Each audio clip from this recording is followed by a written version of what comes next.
अच्छी जमीन नहीं है, पर मेरे घर का एक कोना हरा भरा है।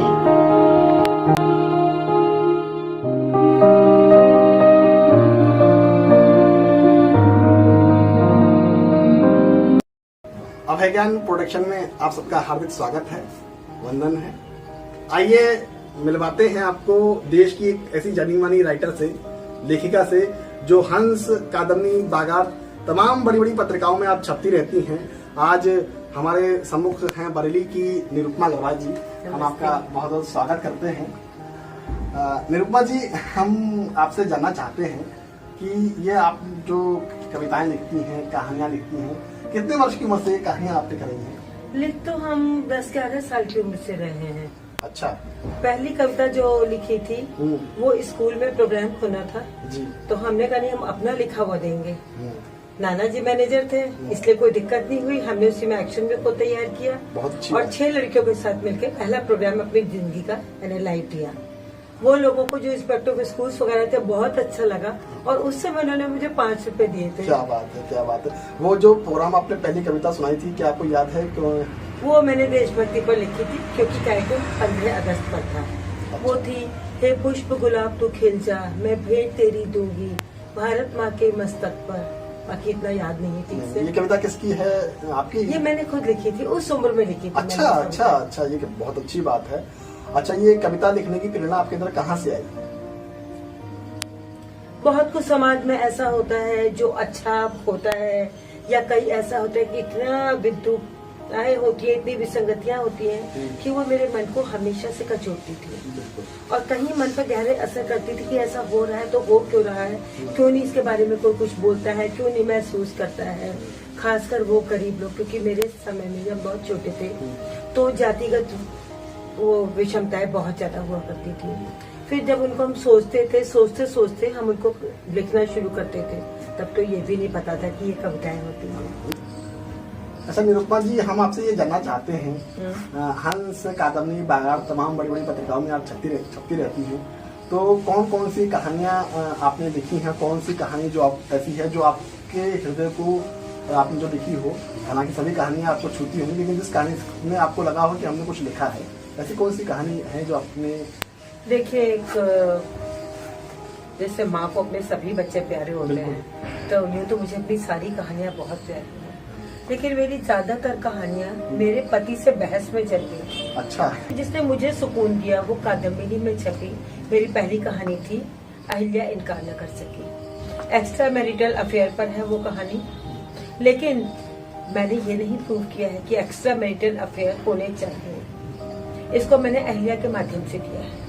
इसका देखिए आखिरी पर आपको बताती हूँ कुछ लाइनें। समाज पर तो आदिकाल से पुरुषों का वर्चस्व रहा है, पत्थर की तो मैं बना दी गई। इंद्र जहाँ थे वही हैं और रहते रहेंगे, क्योंकि वो गलत होते ही नहीं। हाँ, मैंने अपराध किया है, उसी अपराध की सजा को सुनाने नारी जाति को आज तक यहीं बैठी हूँ। तुम शिला मत बनना, क्योंकि गौतम ने तो एक शिला बना दिया एक नारी को, लेकिन मैंने एक शिला को नारी बनाकर समाज को एक मैसेज देने का प्रयत्न किया है कि एक्स्ट्रा मैरिटल अफेयर जो है वो गलत है। अगर हैं सही माने जाते हैं तो एक औरत के लिए क्यों गलत है, आदमी के लिए क्यों सही है? निरुपमा जी, एक बात हमसे आपसे पूछना चाहते हैं। अक्सर नारी जो है हमेशा शोषण होता रहा है समाज में। ये हमारे देश में जहाँ नारियों का सम्मान होता है, ऐसा कहा जाता है, वहाँ देवता भी बात करते हैं। लेकिन एक बात मैं जानना चाहता हूँ कि ये जो हमारी संस्कृति खराब हो रही है, आपको ऐसा नहीं लगता कि इसमें कहीं ना कहीं इसके पीछे नारी भी कहीं ना कहीं दोषी है? बिल्कुल, नारी चुपचाप अत्याचार सहती है, क्योंकि वो सोचती है कि एक औरत की नियति है सबको सहते जाना। जब वो सहती है तो आगे आने वाली पीढ़ी के लिए एक गलत रास्ता छोड़ जाए। बिल्कुल बिल्कुल, बहुत अच्छी। पर मुझे नहीं पसंद है ऐसी बात।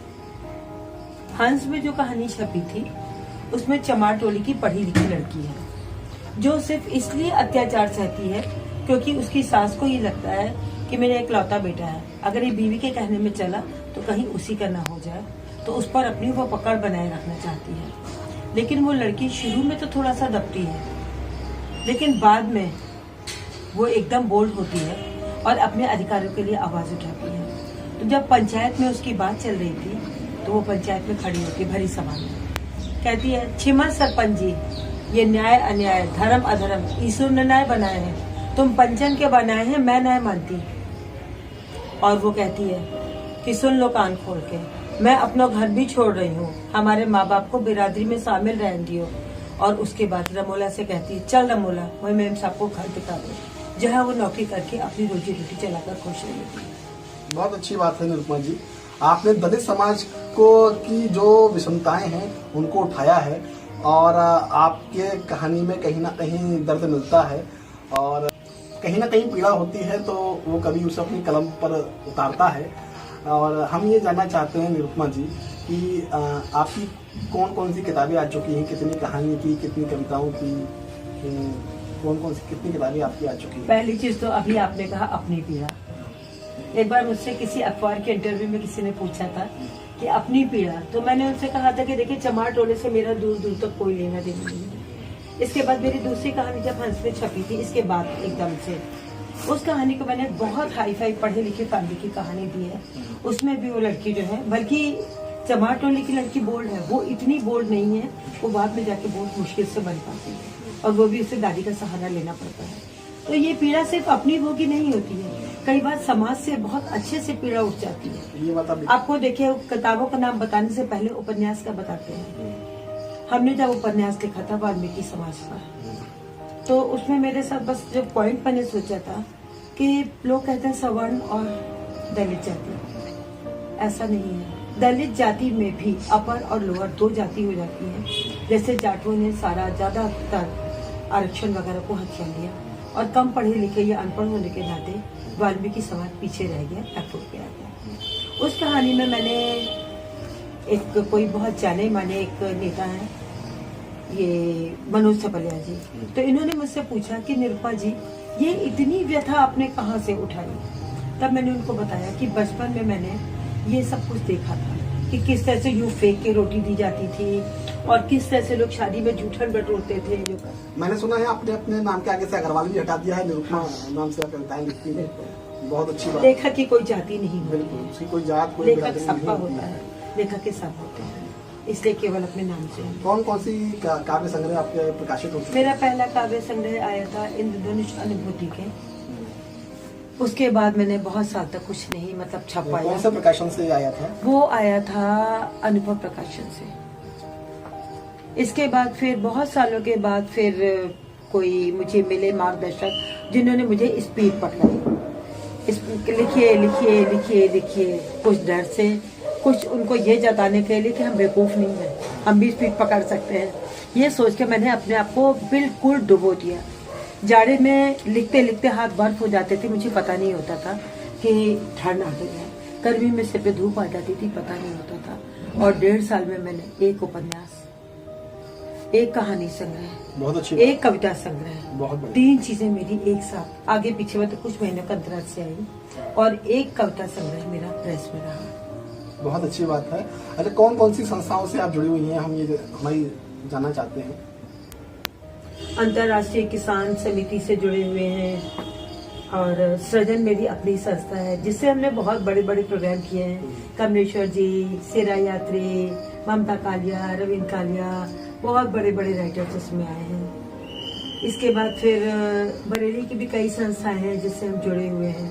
और मुझे लगता है किसी भी संस्था से जुड़ना भर अपने आप में बहुत नहीं है, जब तक उस समिति के साथ जुड़ के उनकी जो रिक्वायरमेंट्स है हम उन्हें नहीं पूरा कर पाते हैं, तो किसी भी समिति से जुड़ना कोई माने नहीं। बहुत अच्छी बात आपने कही। सबसे बड़ी चीज जब हम साहित्यिक समितियों से जुड़ते हैं तो वहाँ पर हमको लगता है कि हिंदी हमारी भाषा है, हमें अपनी मातृभाषा को बचाए रखना है और उसको स्थापित करना है, उसका संवर्धन करना है। उसके लिए हम प्रयास करते हैं और काफी हद तक उसमें हमको सफलता मिलती है।